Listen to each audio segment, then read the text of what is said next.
Hey everybody, Satoli here with History in Your Own Backyard. Today I'm meeting up with a friend of mine, Gene Ingram, from the Henry County Historical Society. We're going to check out an old interurban bridge back here in the woods. Try to get back here before everything started to bloom. Stay tuned.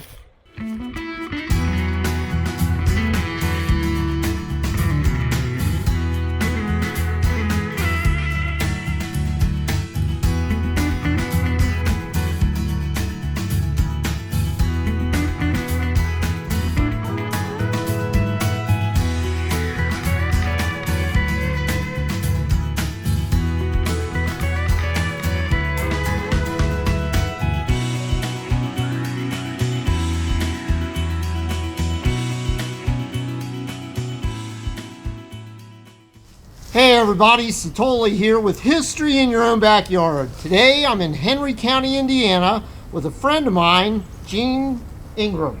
How you doing, Gene? I'm doing fine, man. This weather's great. It is. Yeah. And right behind us is an old interurban bridge that Gene knows all about. So tell me a little bit about it. Well, not only are we in Henry County, we're in Newcastle. Okay, by the way. right. We're just a little bit west of Newcastle. And the bridge goes over Blue River, Big Blue River. It starts just a few miles up the road. And this bridge was built in 1901. It was to service the THI&E at that time, which changed names several times.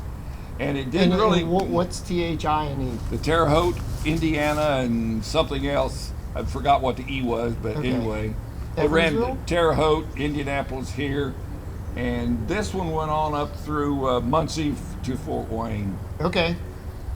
But it wasn't really put into service till 1910. There were some financial difficulties between 1901. They built the bridges, built the right-of-ways, but didn't lay rail until around 1908 or 9. Then they finally got the system going around 1911. All right. And didn't you say there was like 3 interurban routes? There that were came 3 through? interurban routes in Henry County. The one ran US 40 to Dayton, Indianapolis. It had a spur coming up from a little town called Dunreath that came into Newcastle right downtown. And then this one came in and it went to the same depot in downtown that was right across the street from the old, what they call the Castle High School, there on 14th Street and Race. Okay. And then we had another that went out north out of town and went up through Muncie and went on up through there, Portland and all places up in there. And the depots are all gone, right? There's one in Springport. Oh, is there? And it's in really good condition, yeah. There's Okay. a lot of interurban guys go up there and take pictures of that, Huh, I'll have to check that out. including Satoli, right? So you were talking earlier or something I had no idea about GM and Firestone and that. Tell me that story. Oh, I may want to plead the fifth on what you... Okay. But well, no. So this may not be true. No, well, wait a minute. Well, I don't know about being true, but throwing rocks at somebody is still in business. Okay.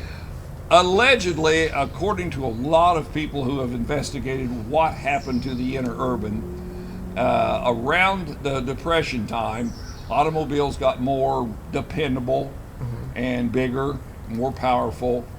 And to sell tires, automobiles, and gasoline, Firestone, General Motors, and Standard Oil allegedly got together and formed a little group and did everything they could to destroy the interurban system.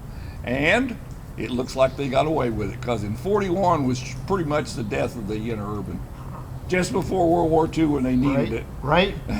And didn't you say that they bought shares? Allegedly, that's what I've told. If you go on the internet, how much you want to believe on research there, Okay. that's what they said. They took control just enough to either bankrupt them or make it difficult for them to continue to operate. Huh. Okay. That's the first I heard of that. I'll check into that. That sounds good. So what else do you know about this beast? Well, it's a really solid piece yet for 1901. Right. And this used to flood very bad back in the 40s, 50s, and 60s. But then when they built the Mount Summit State Park up there and built this huge reservoir, the flooding has almost been eliminated.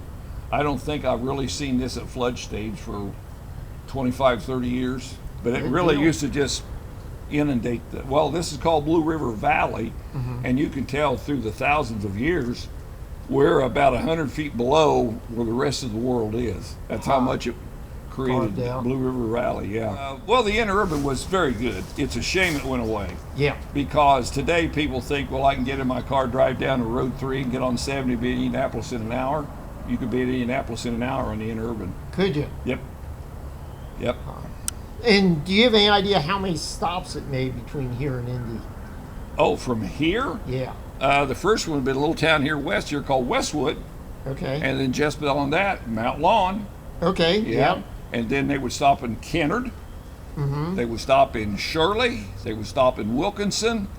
And then they go on to a little town called Maxwell. And then they would go on into Indianapolis. All right. Good deal. Yeah. It was a different world back then. Oh, yeah, sure was. I don't know. I wasn't back there then. Do you have anything else to add? Well, yes. If anyone is interested in the history of the Interurban here in Henry County, the local Henry County Historical Society and Museum has a lot of material that with pictures and some really interesting things about the line that went out north of town. There was a big steel trestle, and they've got pictures of that. So I would visit the Henry County Historical Society and Museum on South 14th Street here in Newcastle. Good deal. And the trestle's gone, I guess. Oh, yes. Okay. There's some remnants up there, but not a lot. Not as nice as this one. Yeah. This one and the one in Mount Lawn is probably the two best conditioned things that we've got. Right. Okay, well, thanks for the information. Oh, Appreciate thank you. I appreciate you doing this. it. Okay, let's go check out the other stuff. That'll work. Okay.